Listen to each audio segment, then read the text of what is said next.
Le président. Veuillez vous asseoir.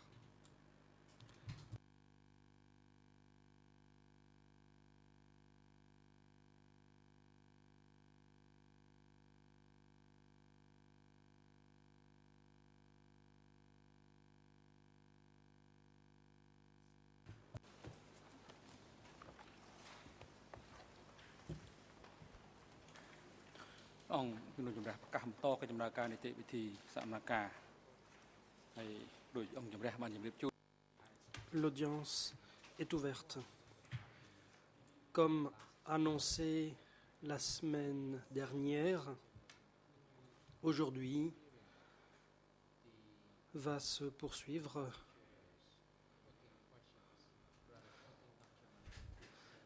la production au débat de documents sur les structures du Kampuchea démocratique.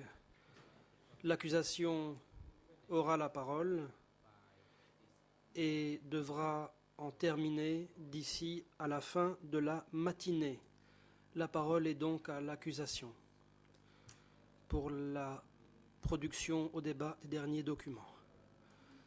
Maître Sonaroun. Monsieur le Président, au nom de Nunchia, j'aimerais intervenir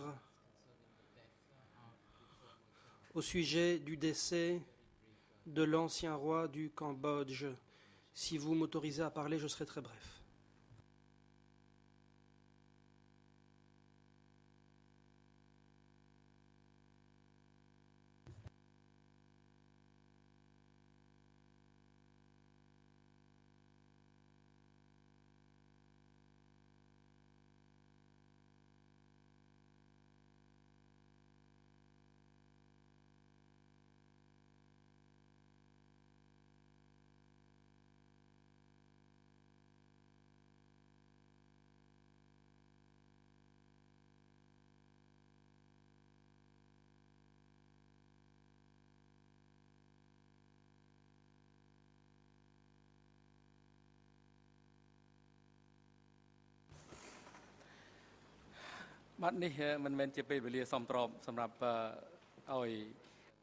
Le président.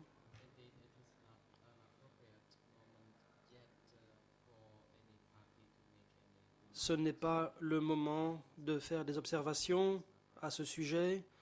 La Chambre rejette donc votre demande.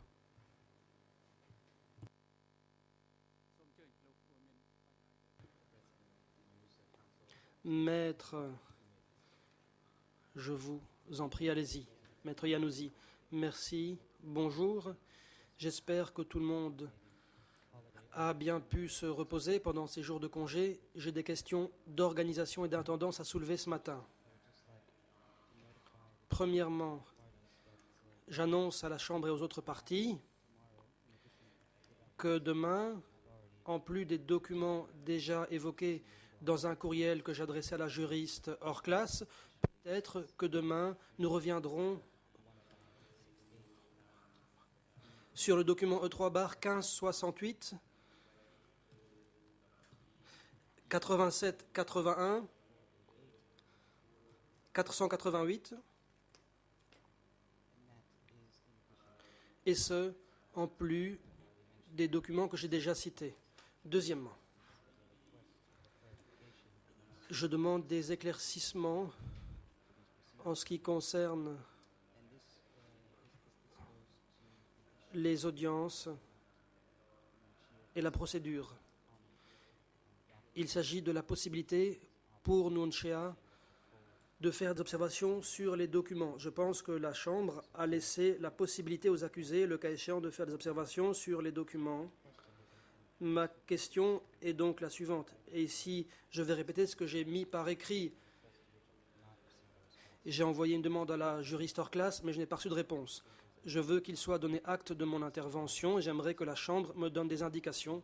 Cela m'aidera, cela aidera mon équipe à consulter notre client pour voir s'il est dans son intérêt de faire des commentaires sur les documents. Ma question est la suivante. Le cas échéant, quel poids sera accordé par la Chambre à des observations faites par les accusés concernant les documents qui sont examinés et présentés au cours de ces audiences consacrées aux documents. D'après ce qu'a dit la juge Cartwright dans une autre audience, je cite, « Des instructions d'un accusé ne peuvent recevoir aucun poids, sauf si un accusé décide de ne pas exercer son droit de garder le silence. » Voilà ce qu'a dit la juge Cartwright. Et ici, j'ai cité l'audience du 9 octobre 2012. Ma question est la suivante. Est-ce que cette même démarche, à savoir que peu de poids sera accordé, s'applique aussi aux commentaires faits par un accusé au cours de ces audiences lorsqu'un accusé ne se soumet pas à un interrogatoire? Comme je l'ai dit dans mon courriel, je l'ai indiqué, j'aimerais obtenir des éclaircissements, peut-être avant la pause. Ainsi, nous pourrions en parler avec notre client. La question est la suivante. Le cas échéant, quel poids sera accordé à des observations que ferait mon accusé sur les documents présentés au cours de ces audiences au cas où l'accusé ne se soumet pas à un interrogatoire et ne renonce pas à son droit de garder le silence? J'aimerais exprimer mes condoléances au peuple cambodgien au moment du décès du roi Sihanouk. Il s'agit d'une expression de condoléances sincère. C'est tout ce que j'ai à dire à ce sujet. Dernier point.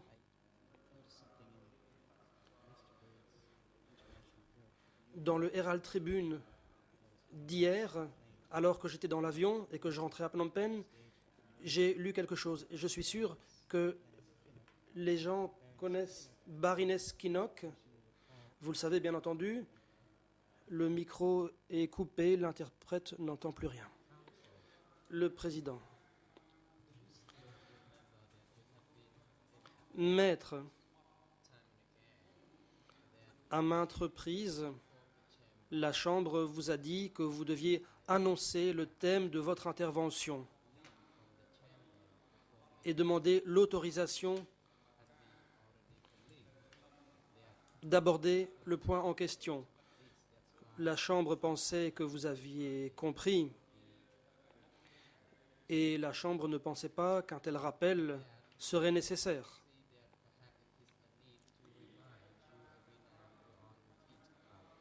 La Chambre vous le rappelle à nouveau. Concernant le dernier point que vous souhaitez soulever, s'agit-il d'une question pertinente par rapport aux questions dont est saisie la Chambre, la défense? Mes excuses, je n'ai peut-être pas été assez clair. Ceci est pertinent et ceci est parfaitement opportun. C'est un article du International Herald Tribune, c'est l'édition internationale du New York Times, et ceci concerne précisément, le micro est coupé, l'interprète n'entend plus rien. Le président.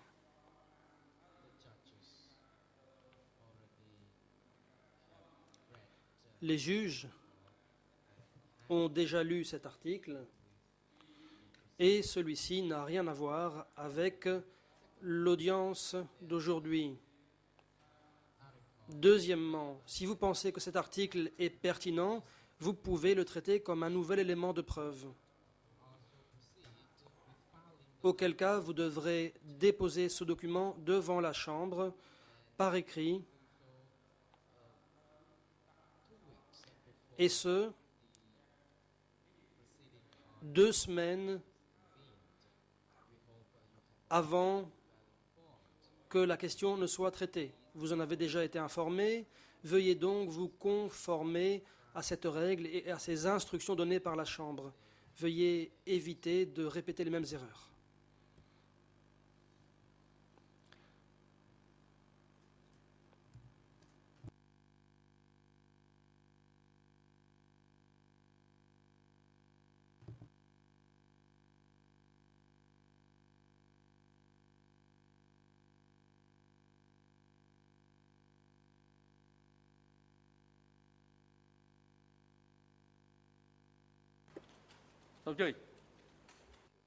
Le président. l'accusation. Je vous en prie, allez-y. Merci beaucoup, Monsieur le Président. Bonjour, Mesdames et Messieurs les juges. Bonjour à toutes les parties. Bonjour aux personnes dans la galerie. Nous avions commencé cette audience la semaine dernière et il me restait un certain nombre de documents à présenter concernant les ministères. Je voudrais avant cela simplement demander à la Chambre d'être, si possible, de faire preuve d'un petit peu de souplesse étant donné concernant le temps, étant donné que la dernière fois nous avions commencé à 9h35 suite à la déclaration de M. Nunchea. Et donc nous ne sommes pas tout à fait certains de pouvoir terminer ce matin et nous souhaiterions pouvoir terminer dans la demi-heure qui suit le début de l'audience cet après-midi. Donc je vais voir où j'en serai quand j'aurai terminé et céderai la parole à mes collègues tout à l'heure. Mais nous avions en réalité une journée et demie pour présenter ce document. Étant donné que nous avions commencé en retard, nous souhaiterions demander à la Chambre de pouvoir bénéficier d'un peu plus de temps cet après-midi, mais toujours dans les limites de ce qui nous a été accordé. Alors la dernière fois, l'audience avait été interrompue alors que je présentais un certain nombre de documents pertinents et relatifs au ministère du Commerce. Parmi ceux-ci figurent 28 rapports de réunions commerciales qui se sont tenus entre le Comité du Commerce avec des délégations de Corée du Nord, de Chine et de Yougoslavie. Ces 28 rapports sont tous adressés par le Comité du Commerce à Frère Hem, c'est-à-dire Khieu Samphan. Et je voudrais reprendre un autre exemple par rapport à ce qui avait déjà été dit la dernière fois. Il s'agit du document D366-7.1.351. C'est un rapport du 7 janvier 1978, adressé précisément par le Comité du Commerce à Bang Hem, très respecté et bien aimé, et qui concerne une réunion avec une délégation commerciale chinoise. Ce document est adressé à Bang Hem et est copié à Bang Vorn, à K51 et aux archives. Du côté cambodgien participent notamment à cette réunion les cadres Rit, So, Lee et Cheng. Et je voudrais lire simplement 2 extraits. Le premier extrait est à la page en khmer IRN 00188509, c'est la première page. En français, c'est également la page 1, 00548785, et en anglais, IRN 00574558. Et voilà ce que dit le chef de la délégation commerciale chinoise. Je cite, numéro 2.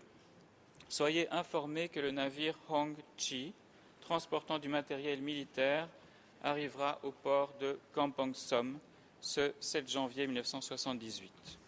Chers amis cambodgiens, soyez donc prêts à l'accueillir. Fin de citation. Son Sen, qui était ministre de la Défense, n'étant pas l'un des destinataires du rapport, il va sans dire que l'un des destinataires de ce rapport a dû l'informer de l'arrivée du matériel militaire. Simplement, ce document montre qu'il y a une certaine communication existant entre les destinataires de ce rapport et le ministre de la Défense. Deuxième extrait, très court. Il s'agit d'un extrait situé à la page 2 en khmer, c'est-à-dire IRN 00 18 85 10. En français, page 2 également, 00 54 87 86. Et en anglais, 00 57 45 58. Concernant les différents points abordés par le chef de délégation chinois, la partie cambodgienne mentionne seulement qu'elle va s'en remettre à son gouvernement et conclut le rapport par ces mots qui sont spécifiquement adressés à Bang Hem. Je cite, « Nous vous prions, Bang, de bien vouloir prendre bonne note et de donner votre avis d'instruction. » Fin de citation. Et l'on voit donc que cette délégation du ministère du Commerce, menée par Van Riet, demande des instructions à Bang Hem en matière commerciale. J'en viens maintenant à d'autres documents du ministère du Commerce qui concernent les denrées alimentaires. Au dossier figurent plusieurs documents du ministère du Commerce concernant la collecte de denrées alimentaires, leur redistribution à l'intérieur du pays ou leur exportation. Et je voudrais simplement citer deux documents à titre d'exemple. Le premier, le document D366, barre 7.1.487.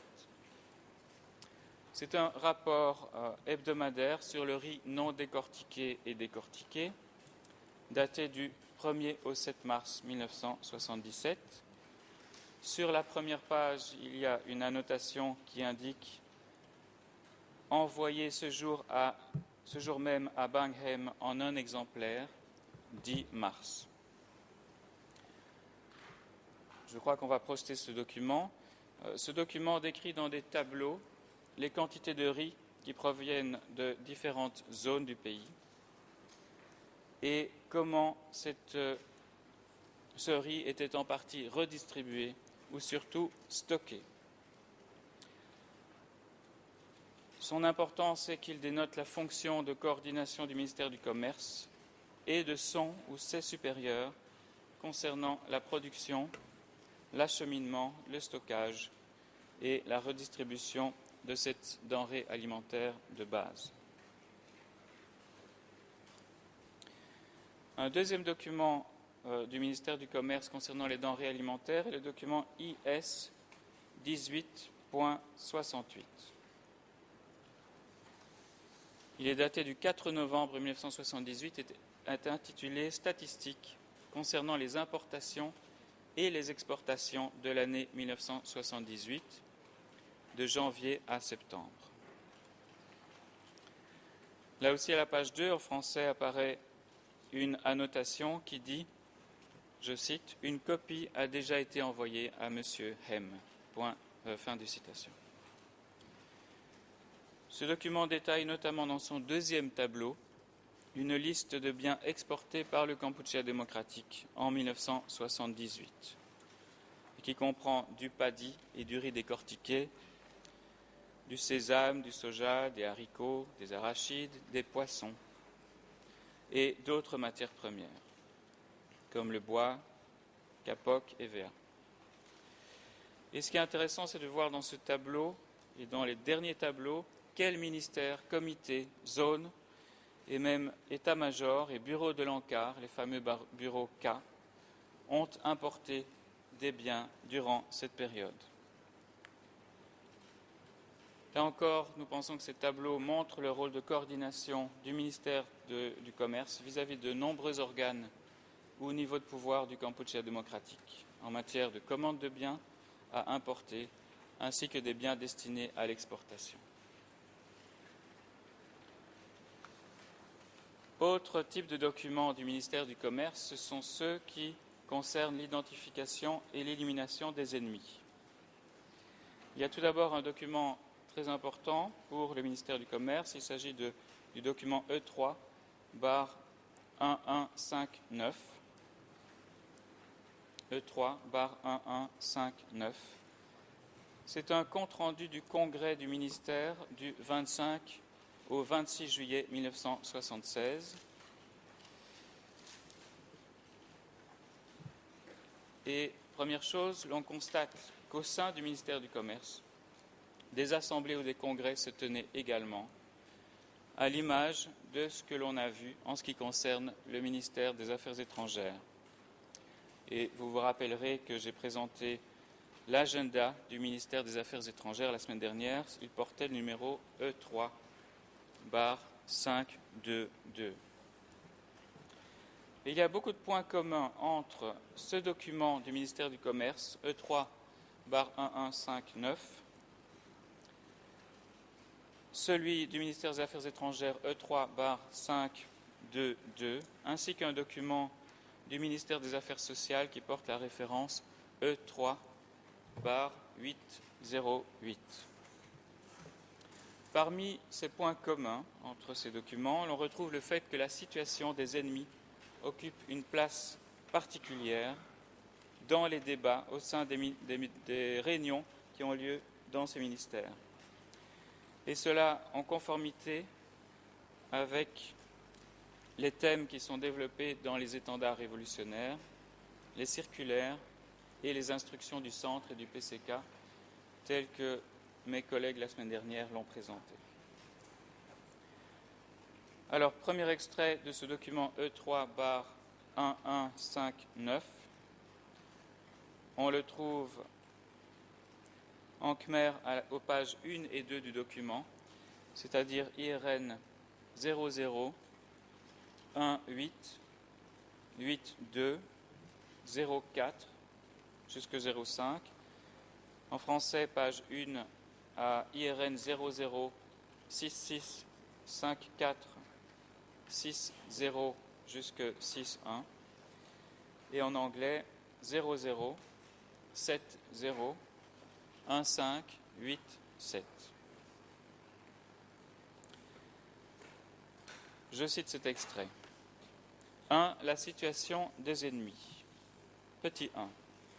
Concernant les opérations des mauvais éléments, une partie d'entre elles du moins, la situation est plutôt calme après que nous avons pris quelques mesures organisationnelles ainsi que des mesures éducatives à l'égard des autres groupes.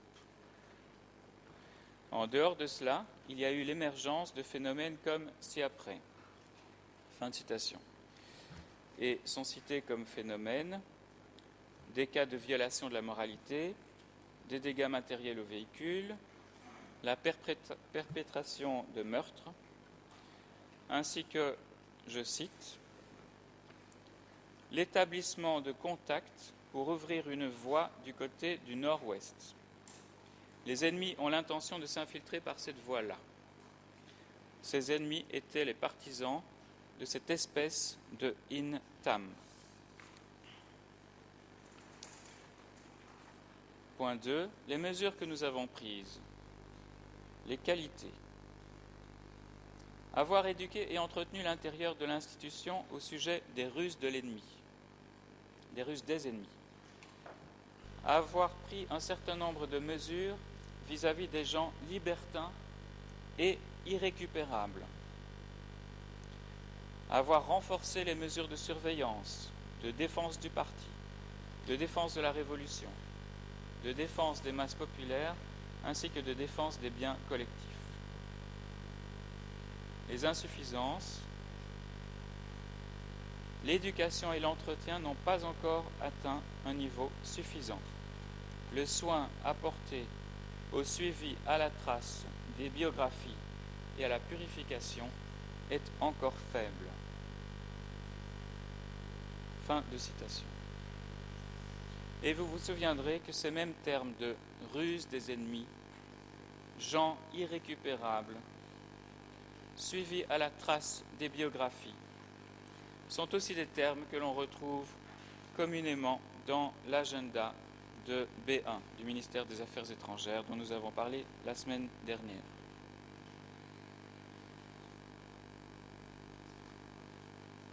J'en viens au document suivant. Le document que je viens de citer, E3/1159, est complété par des annotations au rapport de l'Assemblée du ministère du Commerce. Et c'est un document qui porte la référence E3/153. E3/153. Alors, je ne vais pas rentrer dans les détails de ce document, que je vous invite à lire en détail, mais il comporte des interventions critiques de divers cadres du ministère du Commerce à cette assemblée donc des 25 et 26 juillet 1976, et ces interventions reflètent la politique du PCK dans différents domaines, et notamment on retrouve mentionné la lutte des classes, le collectivisme, la révolution socialiste ou la nécessité de se conformer avec l'étendard révolutionnaire.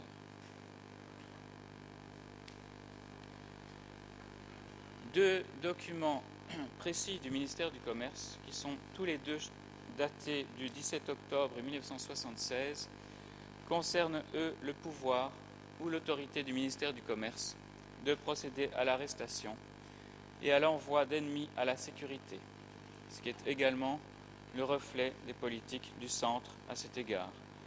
Le premier de ces documents est le document E3/962. E3/962.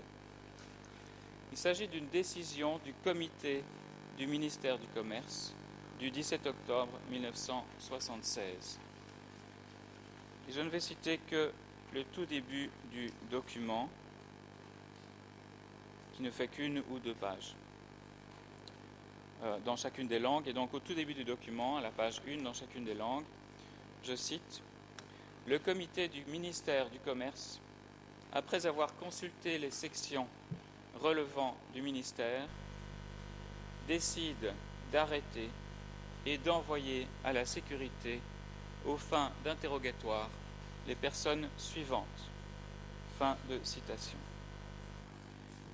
Et les 6 personnes qui sont arrêtées, dont les noms figurent sur le document, l'on voit qu'elles se sont rendues coupables, selon le rapport, de vol, de déplacement sans autorisation, de protestation contre l'encart ou du fait de connaître ou de faire partie du réseau de personnes qualifiées de méprisables.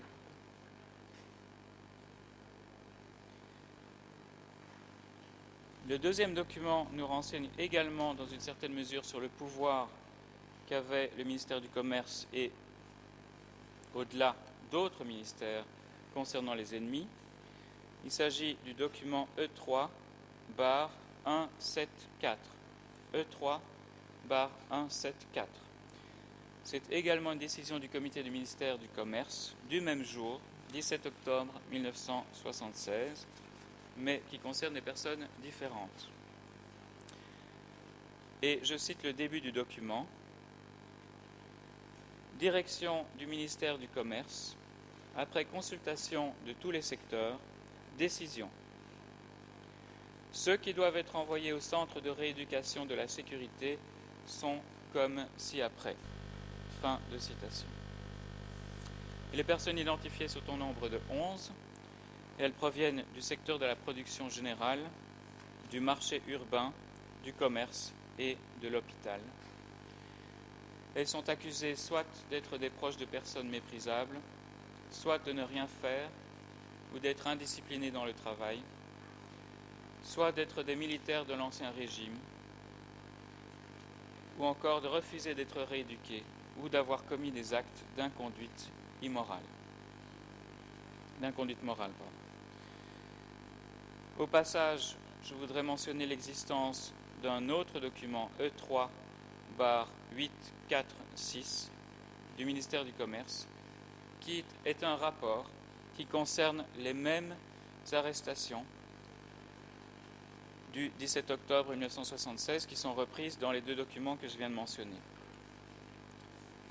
Donc ce document E3/846 est daté du 24 octobre 1976 et est intitulé « Compte rendu au rythme de tous les 10 jours, le 19 octobre 1976 ».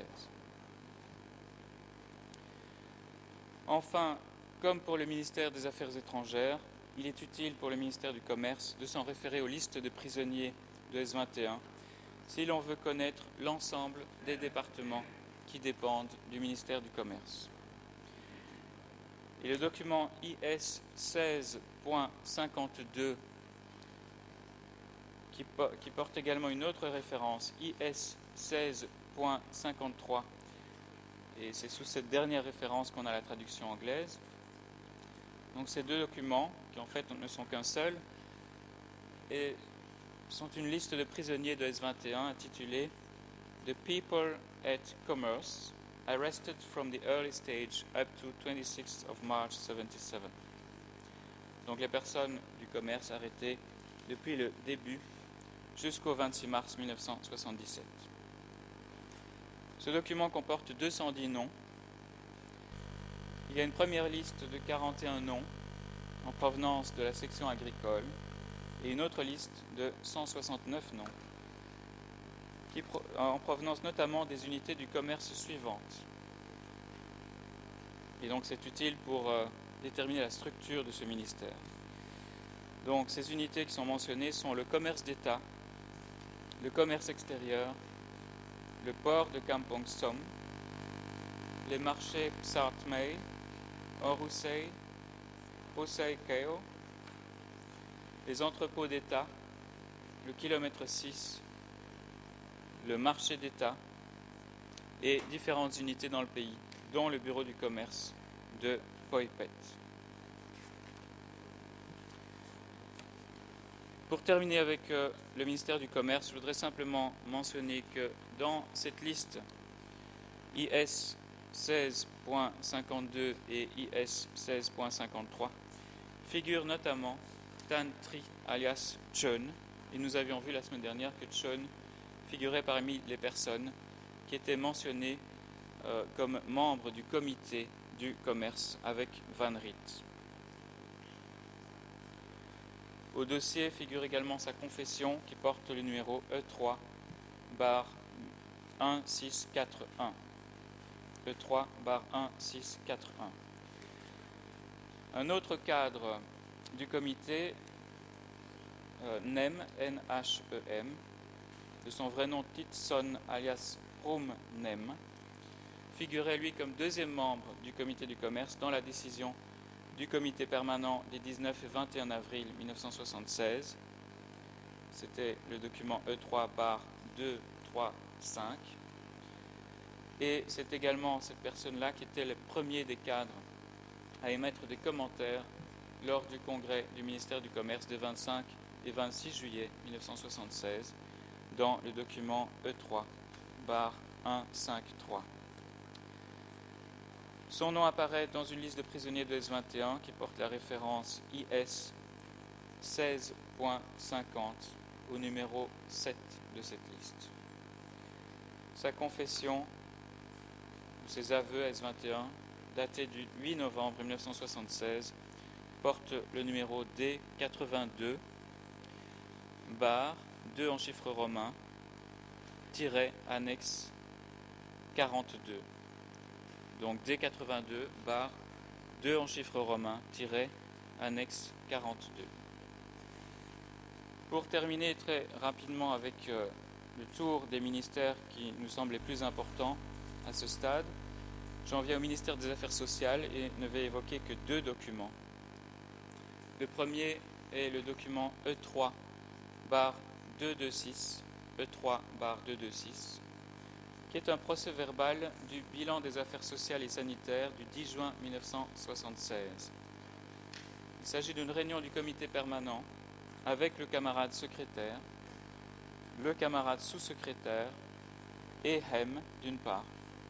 Et d'autre part, nous avons Pia, donc Yang Tirit, Su et Sei, c'est-à-dire les 2 adjointes de Yang Tirit au ministère, qui finiront toutes les 2 à S21, ainsi que d'autres cadres des affaires sociales et sanitaires. D'après le procès-verbal, Pia, donc Yang Tirit, fait d'abord rapport au comité permanent sur les progrès réalisés et les insuffisances dans le domaine de la santé. Elle cite des usines de production pharmaceutique, les hôpitaux qui étaient opérationnels à l'époque, puis d'autres cadres interviennent et ensuite Ankar fait ses recommandations et c'est Pol Pot qui prend la parole. Et je vais citer un extrait qui en khmer se trouve à la page IRN 000171554. En français, à la page 6, 00296163. Et en anglais, 00183368. Donc voilà ce que dit le secrétaire du parti en juin 1976. Je cite. Point 1. Au sujet des affaires du ministère. Un peu plus loin. Même si nous ne pouvons pas encore maîtriser entièrement les techniques, nous avons une position qui est très importante. Par exemple, à l'hôpital, les soldats et les soldates ont remplacé les médecins à un certain degré. Et un peu plus loin encore, je cite, « Le facteur fondamental qui pousse à l'avancement, c'est toujours le facteur de la politique et de la mentalité. » Fin de citation. On voit donc que pour le régime, comme nous l'avons déjà vu avec certains témoins, le facteur politique semble plus important que le facteur technique. Concernant les évacués des villes, le secrétaire du parti les distingue radicalement des révolutionnaires paysans ouvriers. Et c'est un extrait que l'on trouvera à la page suivante en Khmer, 000 17 155. En français, c'est toujours la même page que celle que j'ai mentionnée précédemment. Et en anglais, c'est la page qui suit. 00 18 33 69. Je cite. Donc, le ministère des Affaires sociales et de la Santé a aussi un devoir essentiel pour assurer les conditions de vie de la population et aussi pour soigner les maladies des animaux. Exemple, les habitants qui sont sortis de Phnom Penh pour aller à la campagne ont amené le choléra avec eux, ce qui a mis en danger notre population. Fin de citation. Et je voudrais souligner la distinction qui est faite par Pol Pot entre d'une part notre population, celle qui est à la campagne, et les habitants de Phnom Penh qui sont accusés d'avoir convoyé des maladies. Deuxième document du ministère des Affaires sociales, E3/808, E3/808.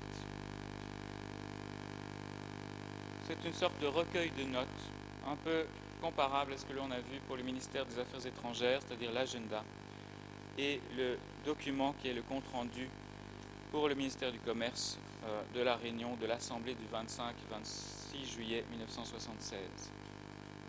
Donc, ce document comporte différents chapitres, dont le compte-rendu de la réunion générale du bureau du 31 mai 1978, mais pas seulement. Ce document couvre une période s'étendant du 23 avril 1978 au 6 octobre 1978. Il renseigne le lecteur sur la structure du ministère et en particulier sur les différents services de l'hôpital du 17 avril, appelé également hôpital khméro-soviétique ou P17. Il présente des statistiques sur le nombre de soignants, le nombre de patients, le nombre de morts, ainsi que sur les politiques en application au sein des organes et institutions dépendant du ministère des Affaires sociales. Ici encore, comme lors des réunions internes au ministère des Affaires étrangères et au ministère du Commerce, les membres du personnel se livrent à des sessions de critique et d'autocritique, et la politique du PCK et du ministère à l'égard des ennemis est largement diffusée et débattue, particulièrement concernant les ennemis vietnamiens. Par ailleurs, de nombreuses morts dues à des erreurs médicales commises par le personnel soignant, non qualifié ou illettré y sont reprises. Par manque de temps, je vais me limiter à lire 2 ou 3 passages seulement. Le premier se trouve à la page en Khmer 5x0, 5, 3, 4. Donc 00000, 5, 3, 4. En français, à la page 8 et aux pages suivantes, IRN 0081 12 90. Et en anglais, IRN 00 19 75 99. Et je cite ce passage. Le 4 mai 1978, Réunion d'équipe sur le plan politique, idéologique et organisationnel. À l'ordre du jour, point 1, l'esprit de l'accomplissement des tâches quotidiennes. Point 2, l'esprit de solidarité. Point 3, le savoir-vivre. Mais là, je voudrais me référer plutôt à la traduction anglaise qui me semble plus éclairante, puisqu'il est marqué « moral lifestyle », ce qui pourrait être traduit par « style de vie conforme à la moralité ». Point 4, l'esprit collectiviste de la classe prolétarienne. Point 5, le respect de la discipline de l'encart. Point 6, l'économie, l'hygiène et la vigilance révolutionnaire. Point 7, le problème de la formation technique, politique, culturelle et scientifique. Et enfin, point 8, l'intérêt porté à la situation de l'ennemi. Fin de citation. Donc je soulignerai le mot moralité, discipline, esprit collectiviste, vigilance révolutionnaire et intérêt porté à la situation de l'ennemi.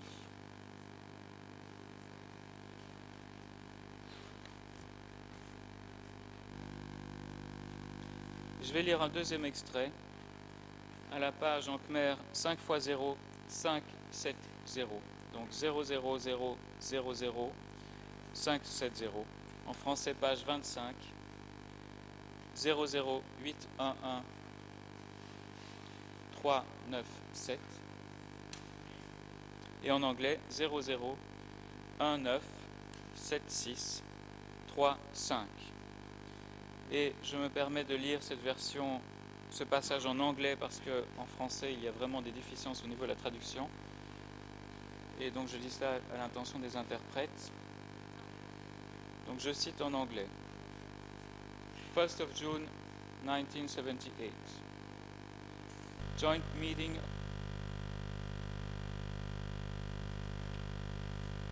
Réunion conjointe de l'hôpital du 7 avril. 1. Les représentants du parti pour les actions sociales expriment son opinion. J'irai un peu plus loin. La requête du parti est d'attaquer nos ennemis, de sorte qu'ils ne puissent plus relever la tête. Il est impératif d'être préoccupé par la situation à l'hôpital révolutionnaire du 7 avril sous Khoi, les raisons pour cela, et une orientation pour une solution en juin. Depuis la fin du mois de mai dernier, l'évaluation de la situation passée dans la patrie, qui a été apparente du point de vue concret dans le passé, et d'après les déclarations qui ont été diffusées à la radio et la propagande. De plus, en plus de ce que nous avons vu de nos propres yeux, les activités de l'ennemi à la fin du mois de mai et à la mi-juin. Après leur défaite, les ennemis Yun sont venus et ont pris le commandement pour une deuxième ronde et ont voulu attaquer notre Kampuchea démocratique. Tout ce qu'ils ont pu faire, c'était de s'unir avec eux dans la zone Est, qui était proche des Yun, de saisir l'Est, de venir au fleuve du Mekong et d'entrer à Phnom Penh. Ce coup d'État a été totalement anéanti. L'ennemi Yun doit être attaqué de toutes parts. Il y a des situations compliquées. Compliquées comment? Eh bien, des experts techniques sont nécessaires et participent à anéantir les traîtres. Tout l'espoir au point de vue du sang du cœur était disparu. Ils sont retournés dans les centres de la CIA et sont venus hanter les camarades blessés à la place. Enfin, je ne vais pas m'étendre sur les documents du ministère de la Propagande, mais il y en a deux que je voudrais simplement mentionner au passage. Parmi 3 réunions du comité permanent à ce sujet, il y en a 2 que je mentionne. E3/231, qui est un procès-verbal de la réunion du travail de la propagande du 8 mars 1976, qui réunit Pol Pot, Nunchia, Ieng Sary, Khieu Samphan et le camarade Deun, c'est-à-dire Suofasi, ainsi que Hu Nim, ministre de la Propagande. Cette réunion a pour objet la programmation radiophonique des élections du 20 mars 1976. Et l'on s'aperçoit en le lisant que, s'agissant de la communication relative aux élections, le comité permanent décide tant du contenu que de la fréquence des émissions préparatoires aux élections. Le deuxième document est le document E3/225. Il s'agit du procès-verbal de la réunion du travail de la propagande du 1er juin 1976. Et la réunion regroupe le camarade secrétaire et le camarade sous-secrétaire qui, il s'est dit explicitement, représentent le comité permanent et d'autre part différents cadres du ministère de l'Information et de la Propagande, dont les camarades POAS. Et je mentionne qu'en français, sur la traduction, il y a une erreur puisqu'il est marqué camarade CAS, K-A-S. En anglais, en khmer, il est bien marqué POAS, P-H-O-A-S, c'est-à-dire Hunim. Et il y a d'autres cadres comme les cadres Khoi, K-U-O-Y et Song, ainsi que des groupes de radio du cinéma. Ce qui ressort de ces documents, sans entrer dans les détails, c'est que le comité permanent, à travers le secrétaire et le sous-secrétaire du parti, contrôlait à la fois la politique de la propagande, mais aussi les activités du ministère lui-même, jusqu'à des points de détail. Par exemple, dire qui devait se trouver dans le comité de rédaction, combien de personnes devaient s'y trouver. Il règle des questions relatives au cinéma, au sujet des films, à la radio, etc. Voilà, j'en ai terminé, Monsieur le Président, Mesdames et Messieurs les juges, concernant ma présentation de documents relatifs au gouvernement du GRUNC et du Kampuchea démocratique et les différents ministères qui les composent, ainsi que les différentes politiques qui sont mises en œuvre par ces ministères durant la période mentionnée du Kampuchea démocratique. Je vais maintenant céder la parole à mes collègues avec votre permission.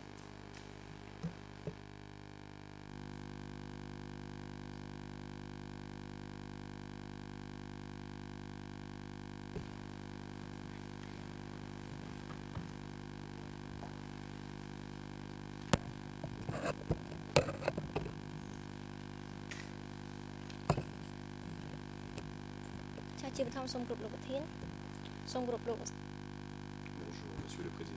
Bonjour, Madame et Messieurs les juges. Bonjour à toutes les parties, ainsi que membres du public.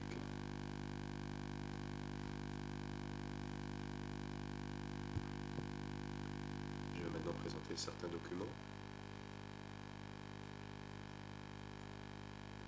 sur les communications qui ont eu lieu sous le Kampuchea démocratique.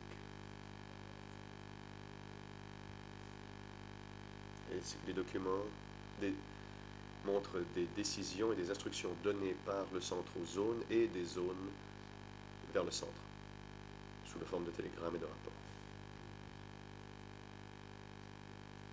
afin de former les supérieurs sur l'évolution des situations dans les zones. Nous allons aussi présenter les télégrammes et les rapports au niveau du district et de la commune et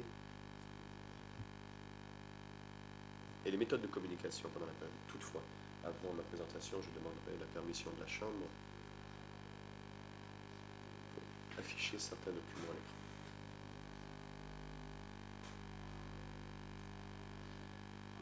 Je demande aussi l'autorisation de la Chambre pour distribuer des deux versions papier de certains documents au parti. Le Président. Allez-y, veuillez, huissier d'audience, récupérer le document et les remettre au parti.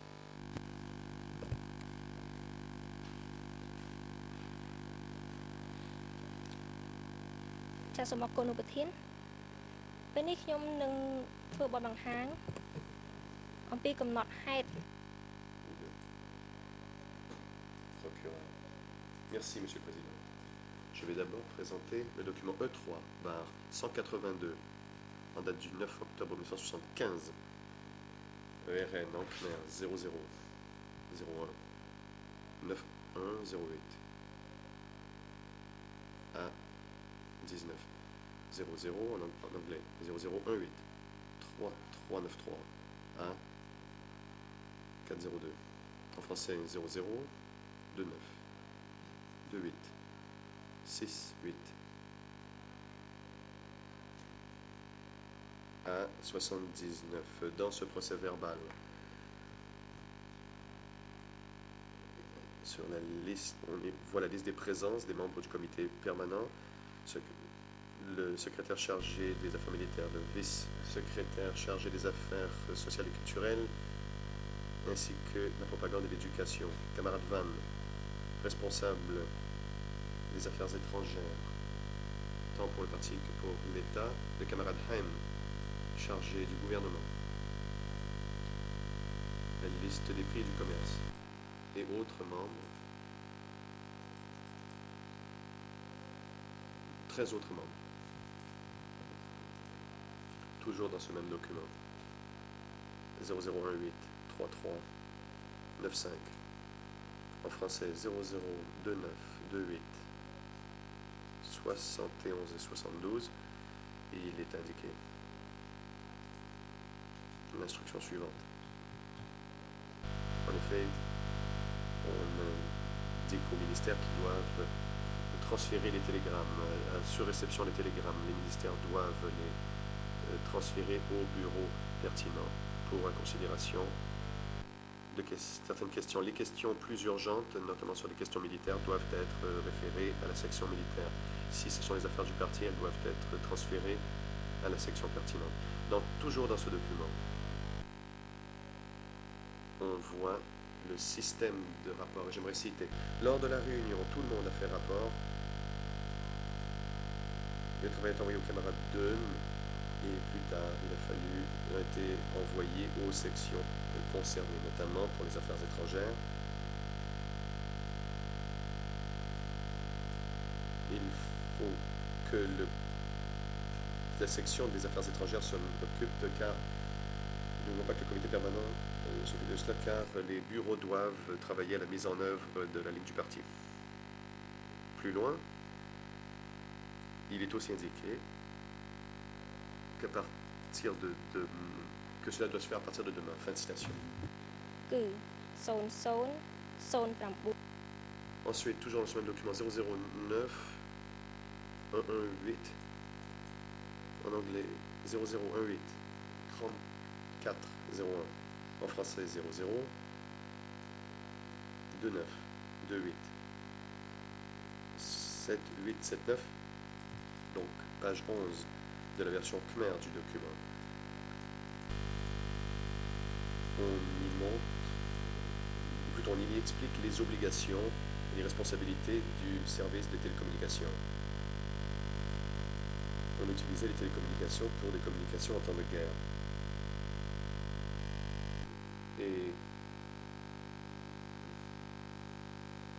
Et aussi dans l'espace maritime et au Mondulkiri.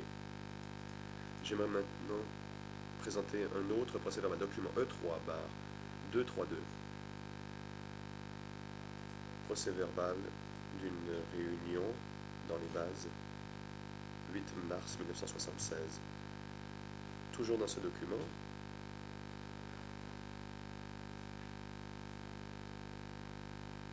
on a la liste des présences, notamment le secrétaire du parti, camarade Toi, Heim, Srim, Hong, So et Toi. Lors de cette réunion, M. Khieu Samphan a fait rapport aux bases sur le principe des élections et a fait des observations supplémentaires sur l'importance de cette élection. Puis, après le rapport du camarade Heim, sur le secteur 303, le camarade Heng a lui fait un rapport sur l'arrestation des ennemis. Toujours dans ce même document. Sur la situation à 106, le camarade Sott a fait rapport au parti. Dans le plutôt à 103, le camarade Hong a fait rapport sur un certain nombre de questions. Et je cite, dans la région, il n'y avait pas d'ennemis en activité.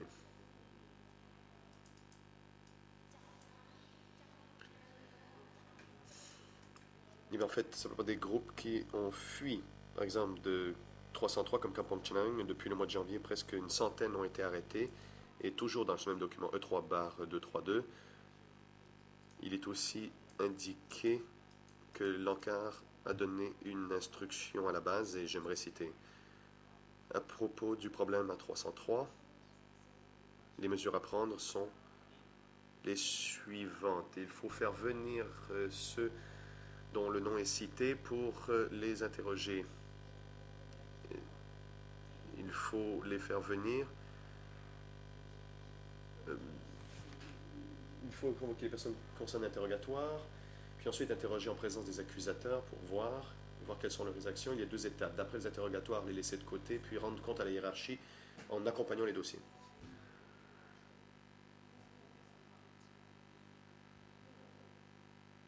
Toujours dans ce document, on y voit le système de rapport. 1. Faire rapport au comité permanent sur une base régulière. Et de sorte à ce que le comité permanent soit informé en tout temps pour prendre les mesures immédiates comme le veut la situation. Ensuite, un autre document, E3-216. Le compte-rendu d'une visite du comité permanent dans la zone nord-ouest du 20 au 24 août 1975. La première partie de ce document fait état du rapport sur la situation générale dans les bases.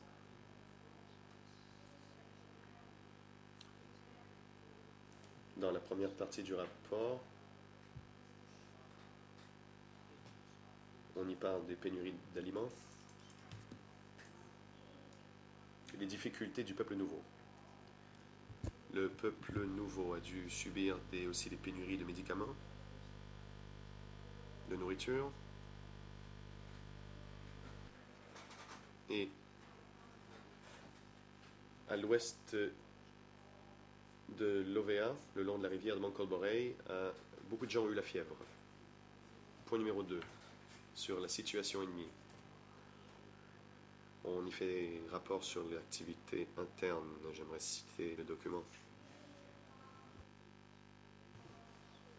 Ils ont leur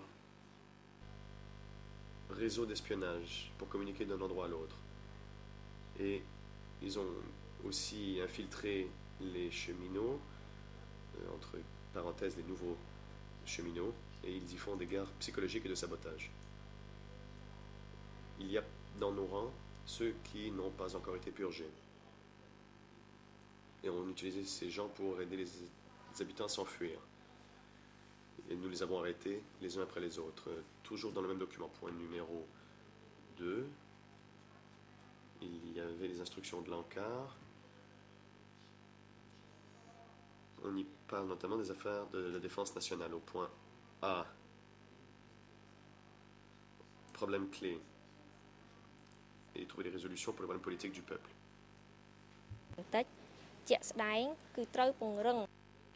Ce qui importe, c'est de trouver une solution à la situation politique du peuple. Il faut faire en sorte que le peuple soit stable et constitue un bloc de solidarité monolithique avec le pouvoir révolutionnaire. Le pouvoir révolutionnaire doit gouverner le peuple correctement dans tous les domaines.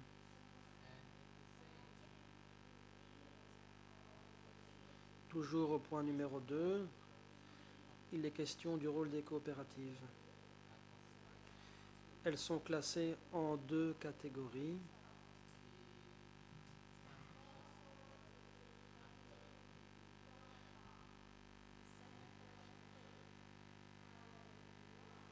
Au point numéro 2, il est question du rôle des coopératives après la libération totale. Ici, les coopératives doivent absorber tout le peuple nouveau évacué des villes, surtout de Phnom Penh et, dans la zone nord-ouest, de Battambang. Dans ce rapport, on trouve aussi des mesures qui doivent être mises en œuvre par l'échelon inférieur. Et ici, je vais citer l'échelon inférieur doit procéder à une évaluation des éléments de base et des éléments nouveaux dans les coopératives.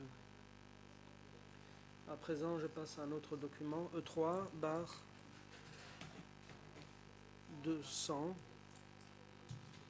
Il s'agit d'un discours prononcé par M. Khieu Samphan à l'occasion de l'anniversaire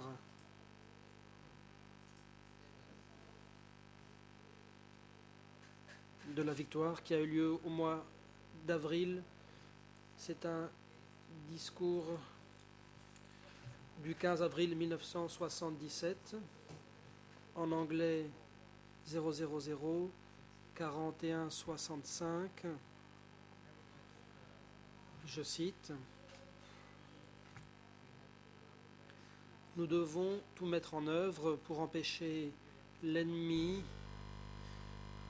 de se livrer à des actes de sabotage contre nous. Nous devons balayer l'ennemi pour maîtriser la situation. Ainsi, nous serons en mesure de suivre la situation politique intérieure. Nous devons également tout faire de façon méticuleuse. Nous devons être vigilants. Ne nous laissons pas emporter par la joie de la victoire. Nous devons rester vigilants en permanence. Nous devons préserver notre esprit de solidarité de façon inconditionnelle. Et nous devons empêcher l'ennemi de nous attaquer en permanence. » Il y a un autre document, E3/166. C'est un numéro de l'étendard révolutionnaire, correspondant au mois de février et de mars 1976. Je donne les ERN en Khmer 00 06 32 10, en anglais 00 51 78 30, en français 00 49 27 73. Et je vais citer: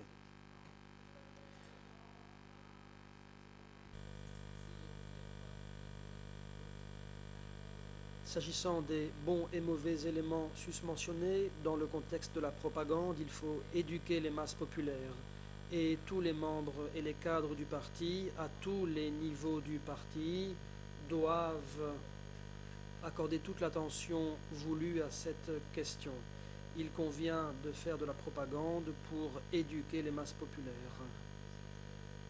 Quel que soit leur niveau d'activité, il faut toujours trouver le temps de faire de la propagande et d'éduquer les masses populaires dans les bases.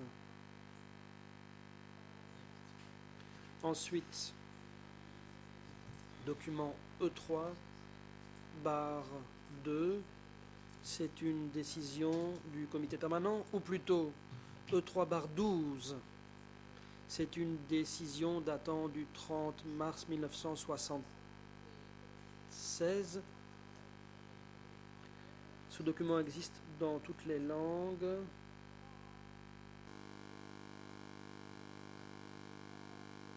point 2, il est question d'un régime de rapport hebdomadaire à l'intention du bureau 870, toujours dans ce document E3/12, aux ERN suivants, je cite ANCMER 00 0 031 39, en anglais 00 18 28 12 et en français 00 22 43 65. Au point 9 de cette décision du comité permanent, il est question du programme de la fête de l'indépendance. Et je vais citer. 3 jours, les 15, 16 et 17 avril, fête de l'indépendance et du Nouvel An.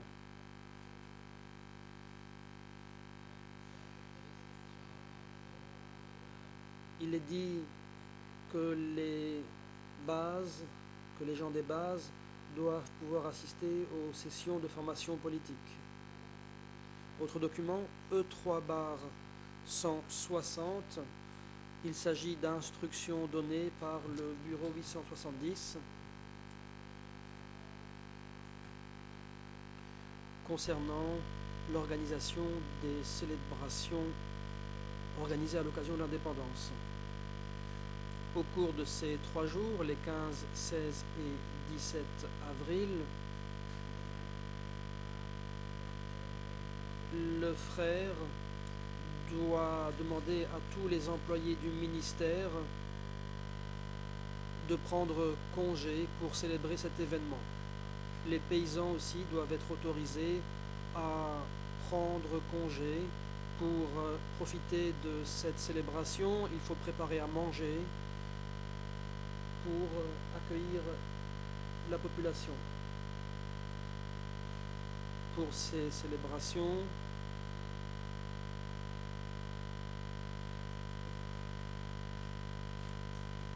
il faut rendre hommage à l'hymne national. Ensuite, des instructions sont données par le bureau à l'armée. Et je vais citer, concernant l'armée, le programme est le même. Toutefois, les soldats doivent être vigilants et à tour de rôle surveiller la situation pour contrer l'ennemi. Ensuite, il y a des instructions du bureau 870 qui date d'avril 78. Document suivant.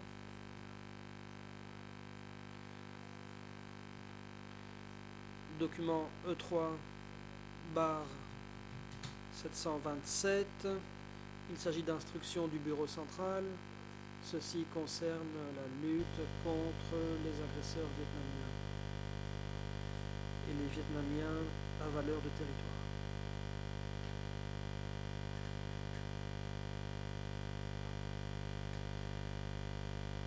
Le bureau 870 donne les instructions suivantes. Les soldats, les combattants, les cadres à tout niveau doivent être vigilants. Premièrement, il faut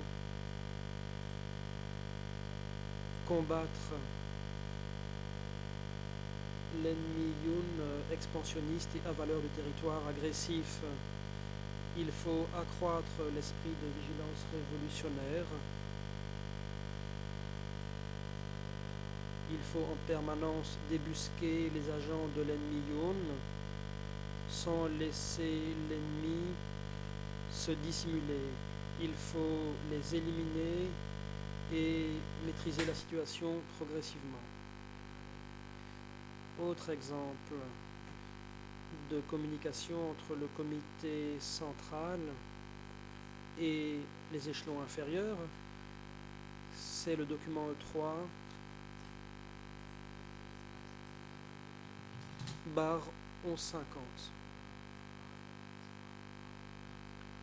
En haut de ce document.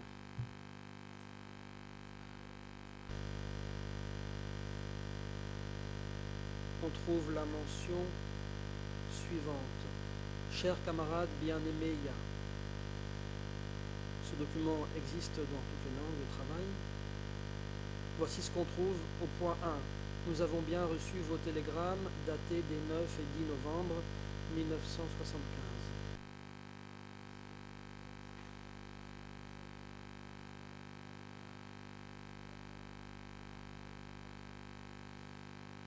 Et un rapport est fait au comité central. En plus de la mobilisation des forces dans les secteurs voisins, nous demandons que des forces soient mobilisées à Stung Treng ou à Ponlong pour qu'elles s'organisent et prennent l'ennemi en embuscade. Dans cette lettre, il est aussi question d'un avis qui est l'avis suivant. Préparer les forces militaires en les rassemblant dans les bases, car il s'agit là des éléments les plus importants, y compris au niveau des zones secteurs et districts. La sélection des forces au niveau inférieur ne doit se faire que plus tard. Deuxièmement,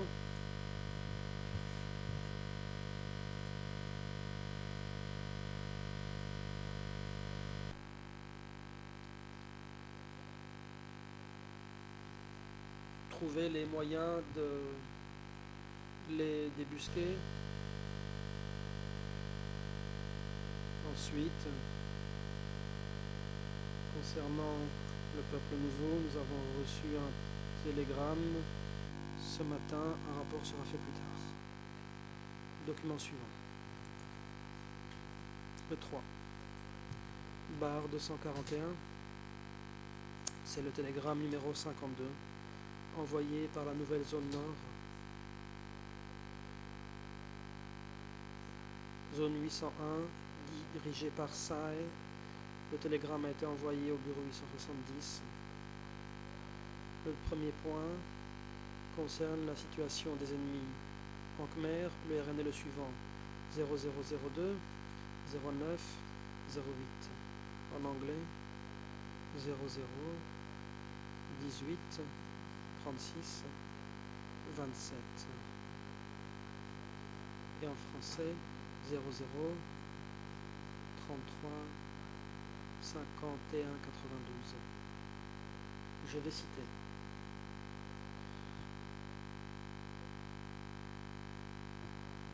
La situation des ennemis, les ennemis internes. Ces derniers jours, nous avons trouvé et arrêté des ennemis cachés qui rongeaient de l'intérieur au sein des rangs révolutionnaires. Nous avons pris l'avantage sur l'ennemi, nous avons pris des mesures en temps opportun dans ces circonstances inhabituelles. Nous continuons de les balayer et d'être vigilants face aux ennemis cachés qui rongent de l'intérieur. Point numéro 2 et 3, il s'agit du peuple nouveau et de la production et de la culture. Télégramme 53, E3 barre 1091. C'est un télégramme émanant du secrétaire de la zone 801, appelé Sai. Je vais citer: au cher bureau du comité 870.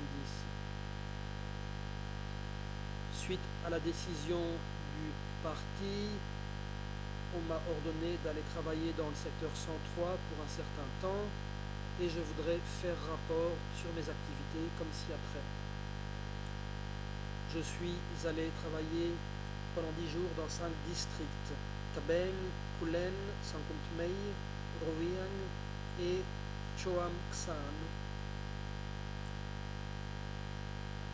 J'ai organisé une assemblée dans chacun de ces districts en présence des chefs de district, de communauté et d'autres personnes qui travaillaient dans les bureaux de district. J'ai présenté la ligne politique du parti comme ci-après. Premièrement, la ligne politique sur la continuation du processus de révolution socialiste et de construction du socialisme. 2. La ligne relative à la production du parti et à la constitution des moyens de subsistance de la population. C'est un télégramme du 28 août 1977 émanant de SAI.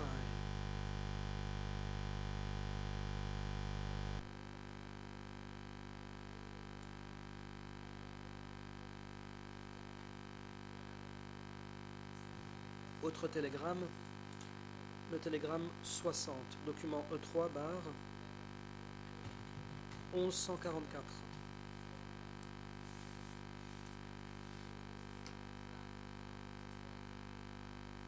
Au point 1, il est question de l'ennemi externe. Au point 5, il est question de l'ennemi de l'intérieur. Dans les bases, les bureaux, les ministères et les bureaux militaires, nous avons découvert de nombreux ennemis qui rongeaient de l'intérieur.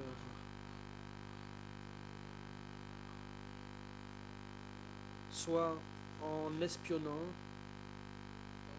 soit par le biais de dénonciation. Quant aux ennemis qui étaient des fonctionnaires, policiers et soldats de l'Ancien Régime, nous les avons débusqués au fur et à mesure. Par rapport au passé, le nombre d'ennemis infiltrés et rongeants de l'intérieur diminue. Il n'en reste qu'un petit nombre. Nous prendrons des mesures pour purger ces ennemis. Nous recourons à la tactique du travail dur contre l'ennemi, sans exception. Nous utilisons l'agriculture comme un élément clé pour débusquer l'ennemi.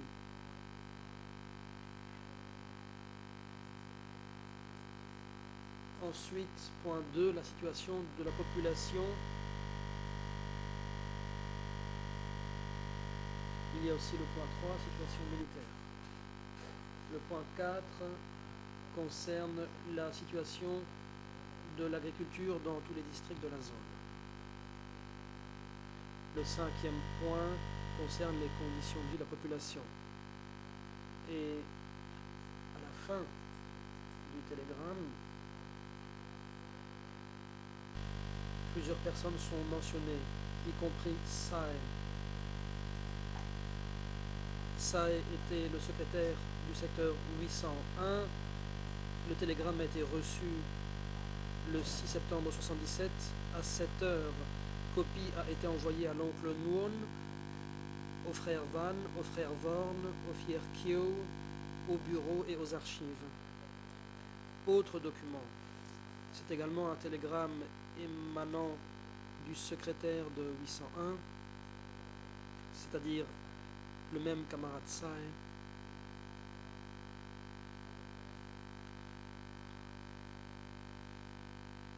La cote en est la suivante. E3 bar 1073, télégramme 324. Ce télégramme a été adressé au cher bureau du comité 870. En anglais, le RN est le suivant 0029 33 59. En français 00 63 08 16 et 17. Le 3e point dit ce qui suit, je cite, situation des ennemis intérieurs Il n'y a pas de changement considérable, la situation est normale. Nous continuons à éliminer les ennemis restants les uns après les autres, y compris ceux qui s'opposent ouvertement ou secrètement à notre révolution.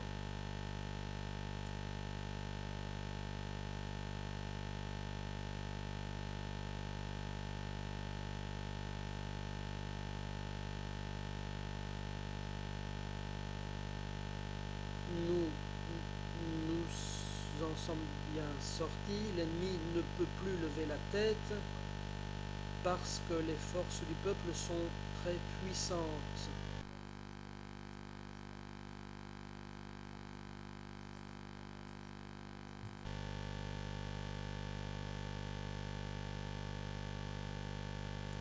Et les domine et élimine en permanence.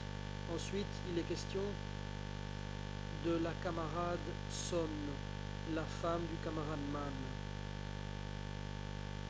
Cette femme a été dénoncée par de nombreux ennemis.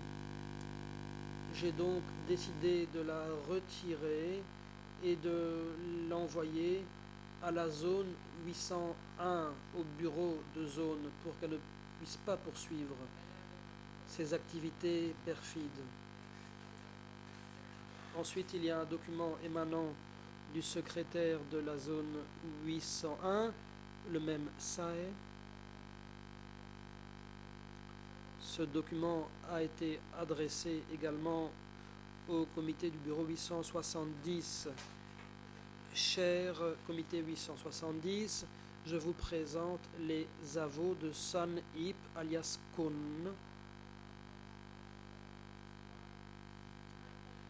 du comité 103.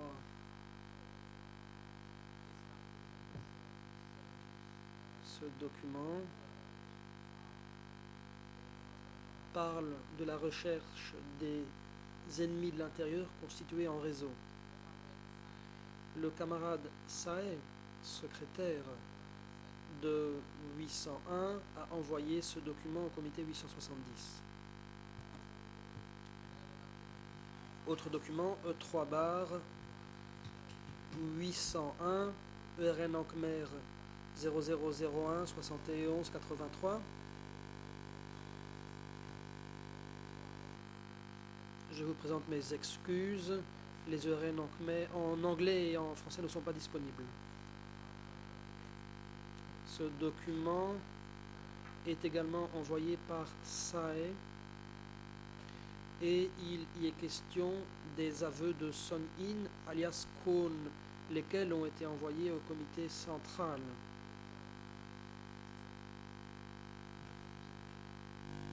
Je vais en terminer et j'aimerais laisser la parole à mon confrère. Merci.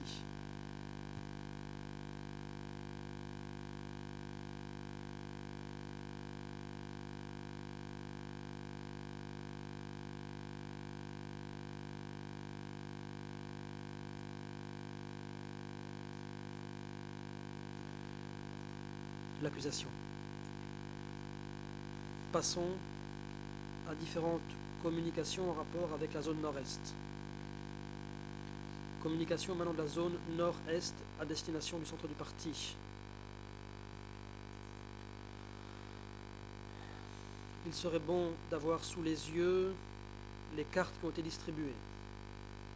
On peut voir que la zone nord-est apparaît bien sûr en haut à droite. On peut voir que cette zone comporte les secteurs 101, 102, 104 et 107 qui apparaissent en jaune. La zone nord-est, donc, premier document, E3 bar 1122. Il s'agit d'un télégramme émanant de Vie, secrétaire de la zone nord-est, adressé au centre du parti. Il est daté du 11 janvier 78. Le titre dit aux frères respectés. C'est donc un télégramme adressé par la zone au centre du parti. Mais à la première ligne du télégramme, on trouve les mots suivants. En ce qui concerne la situation du district 41. Et ensuite, au point 2, il est fait mention des ennemis infiltrés qui rongent. Plus bas, il est fait mention de la situation concernant le riz, concernant les secteurs 104, 101 et 107. Ensuite, en bas de la page, on trouve la liste de destinataires du télégramme, qui sont les membres du centre du parti. Document suivant relatif à cette zone, c'est le document E3/319. C'est un autre télégramme émanant de Vi, secrétaire de la zone nord-est, et adressé aux frères respectés. Ce télégramme porte sur la situation des ennemis à la frontière. Le secrétaire de zone fait rapport au centre du parti et en bas de la page, voici ce que dit le secrétaire de la zone. Le 3 janvier, autrement dit le 3 janvier 1978, je, à savoir Vi, secrétaire de la zone nord-est, ai assisté à une réunion pour entendre la déclaration du parti par laquelle toutes les zones ont été appelées à travailler dans les coopératives, les régions et les centres. Ensuite, il est question des contacts avec les Yuns, et voici ce qu'il dit. Et, conformément aux instructions de l'ANCAR, nous avons renforcé notre position pour procéder à un balayage, à un nettoyage interne et pour lutter contre les Yuns jour et nuit. À nouveau, en bas de la page, on trouve la date du télégramme ainsi que les destinataires au niveau du centre du parti. Toujours concernant la zone nord-est, document E3/943, c'est un télégramme qui émane à nouveau de Vi, secrétaire de la zone nord-est. Il est adressé au centre du parti. L'intitulé est le suivant, frères respectés, et l'on peut constater que ce télégramme porte sur la situation de l'ennemi. À nouveau, les destinataires apparaissent en bas de la page.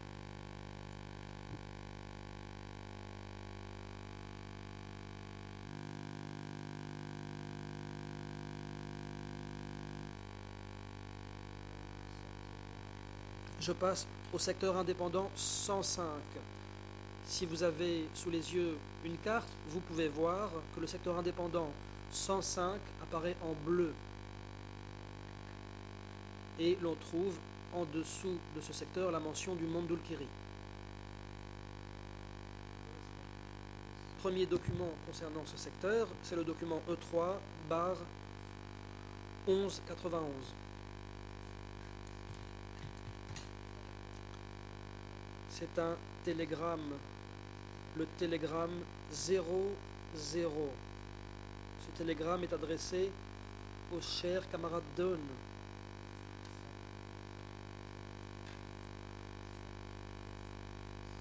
L'auteur du secteur 105 indique être arrivé dans ce secteur le 11 octobre, donc la veille de l'envoi du télégramme, et l'expéditeur dit avoir changé son nom. C'est le premier télégramme émanant de l'expéditeur ce jour-là, le 12 octobre.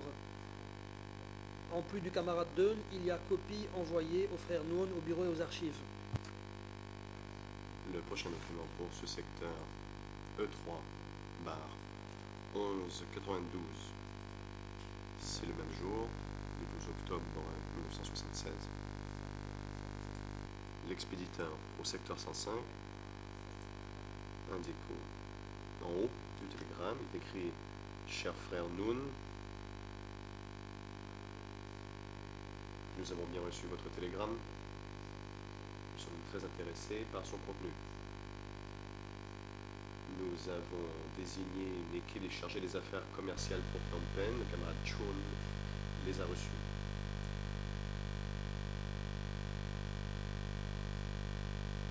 Et on peut voir comment un télégramme peut passer d'un sujet très général comme le commerce à un sujet très pointu. Au point 3, le secteur 103 fait rapport de la situation suivante au frère Noon.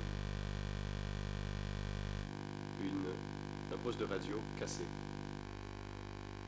Il est écrit: en ce qui concerne la radio de communication qui est en panne, nous l'avons réparée. Nous la gardons donc pour nous en servir. La nouvelle n'a pas encore été utilisée. Nous l'avons conservée telle qu'elle.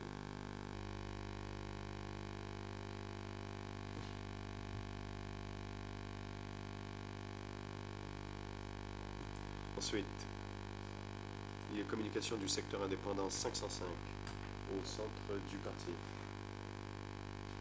J'espère que cette carte vous est utile, car on peut y voir le secteur 505. Il apparaît en bleu sur la carte. On y voit la ville de Kratchie.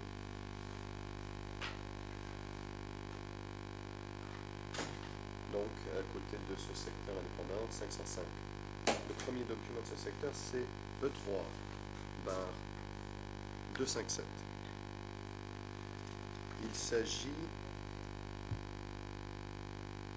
s'agit d'un télégramme envoyé au centre du parti en date du 1er mai 1977.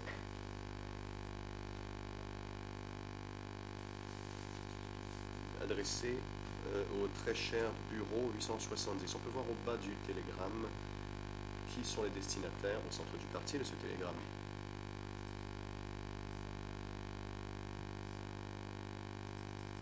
L'objet du télégramme est secteur 505. On s'y plaint du nombre de visiteurs dans la région, ou du secteur devrais-je dire. Le secteur fait une demande au centre du parti. On le voit au bas du télégramme, sous la rubrique demande. Donc c'est le secteur 505 qui présente une demande au centre du parti. Nous demandons à l'encart de nous donner un préavis pour les visites au secteur. Et si possible, nous aimerions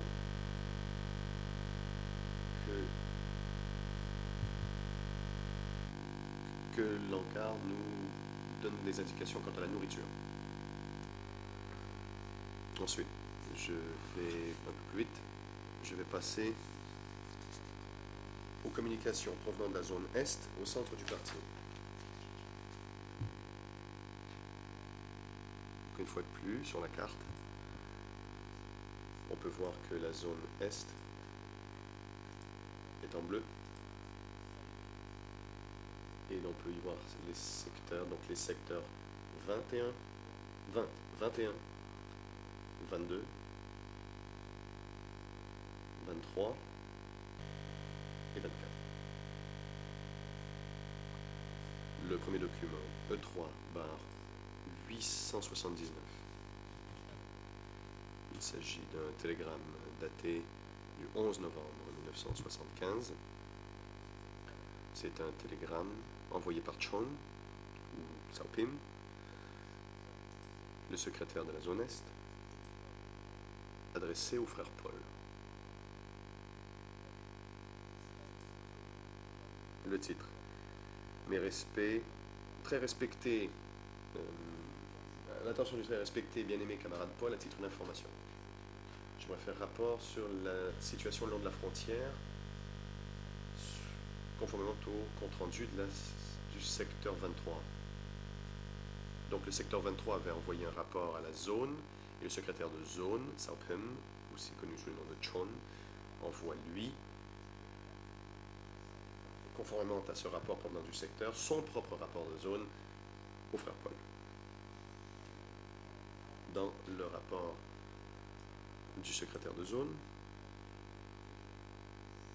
on y répète le rapport du secteur, qui fait état de la situation dans les districts de la zone Est, et en particulier le district de Chantrea et du district de Romea Hek.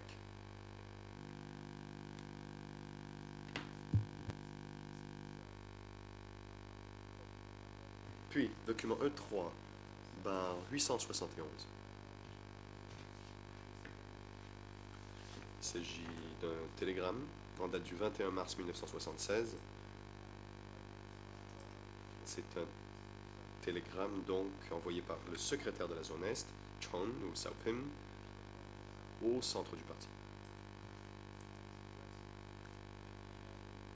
À l'attention du bien-aimé et respecté Bong Paul.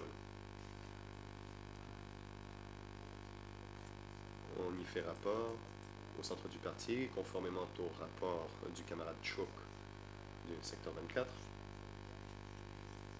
Une fois de plus, donc le secteur 24 et le camarade Chouk a envoyé un rapport au secrétaire de la zone Est, et ce même secrétaire de la zone Est utilise les renseignements que son secteur lui a donnés pour en faire rapport au centre du parti. Et on y voit une référence à une attaque à la grenade. Et à propos de celui qui a lancé la grenade, nous l'avons battu pendant l'interrogatoire et nous avons essayé d'obtenir ses liens organisationnels, et nous avons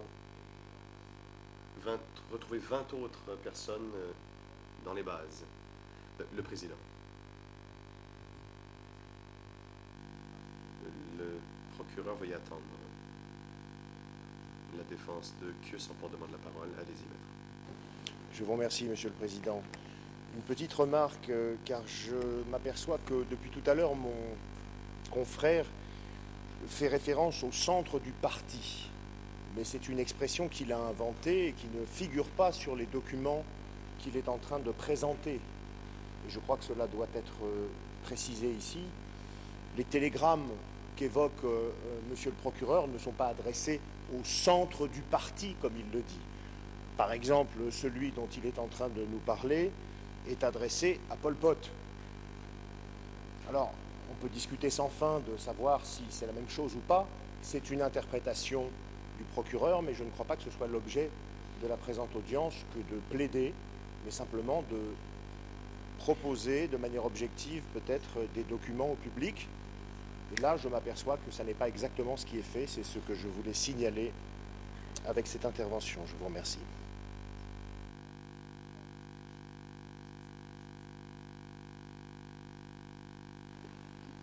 Le président, la parole est au procureur pour la réponse. L'accusation. Je suis d'accord et je ferai donc référence au destinataire de ces documents. Monsieur le Président, je vais parler de 2 autres documents pour ainsi terminer la partie sur les communications des zones. Et peut-être le moment sera important pour la pause après ces 2 documents. Je, bien sûr, m'en remets à vous. Le président.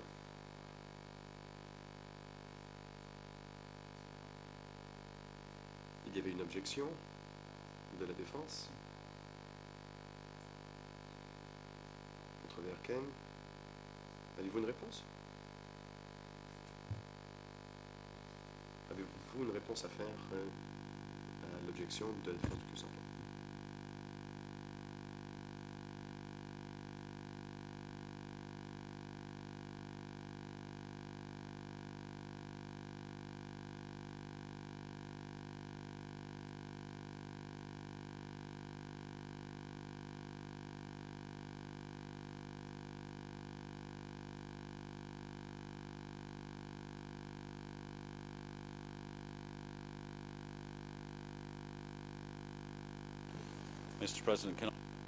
Le procureur. Je voudrais préciser, Monsieur le Président, que j'ai accepté l'objection de la défense et que je me proposais justement de ne plus utiliser l'expression centre du parti. Donc en fait, ça peut en effet sembler très surprenant, mais je suis tout à fait d'accord avec la défense sur ce point. Est-ce que cela vous exprime plus clairement notre position, Monsieur le Président? Le Président. Merci. Le moment est opportun pour la pause. Nous allons donc interrompre l'audience et les débats reprendront à 11 heures. L'audience est interrompue.